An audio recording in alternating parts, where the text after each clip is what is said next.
একটা plastic cabinet order করেছি, সেটাই আজকে চলে এসছে। তোমাদের সাথে শেয়ার করি কোয়ালিটি আর কীরকমভাবে সেট আপ করতে হবে। তো আসার পর থেকে তো আমি খুবই এক্সাইটেড, আর একটু একটু করে নতুন রুমটাকে মানে গোছাচ্ছি, ভালো লাগছে। আগের দিনে তোমরা ভিডিওতে দেখেছো আমার টেম্পলটাও ভীষণ সুন্দর হয়েছে। এবার একটা প্লাস্টিক ক্যাবিনেট অর্ডার করেছিলাম, তো জিনিসটা প্রচণ্ড ভারী ছিল। এবার তোমাদের সাথে শেয়ার করে নিই কীভাবে এটাকে বানাতে হবে। একটা পেপারও প্রোভাইড করেছে যেখানে তোমার ABCD করে লেখা আছে যে কিভাবে ওটাকে অর্গানাইজ করতে হবে। তো একটু একটু করে দেখে বানিয়ে নিচ্ছি। তো চলো তোমরা দেখো আর ভিডিওটা এনজয় করো। তোমাদের যদি লিঙ্ক লাগে আমাকে কমেন্টে লিখে দাও, লিঙ্ক বলে আমি তোমাদের সাথে কমিউনিটি পোস্টে লিঙ্কটা শেয়ার করে দেব। আর এবারে বলি রিভিউ। এটা হচ্ছে প্লাস্টিকের একদমই।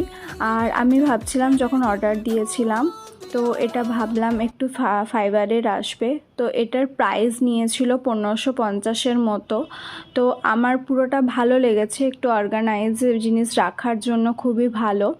বাট একটু বড় হলে মনে হয় ভালো হতো। দামটা যতটা নিয়েছে, আমার কোয়ালিটি ভালো লেগেছে, বা দামের আমার মনে একটু যদি কম হতো তাহলে হয়তো ভালো হতো। তো কিছু জিনিস রাখার জন্য দৈনন্দিন জীবনে যা জিনিস লাগে, প্লেস নেই সেরকম, তো সেখানে এটা কেনা যেতে পারে। তো তোমাদের যদি ভালো লেগে থাকে তো আমাকে লাইক শেয়ার কমেন্ট করে দাও। এরকম ভিডিও অনেক আসছে। চলো নেক্সট ভিডিওর জন্য অপেক্ষা।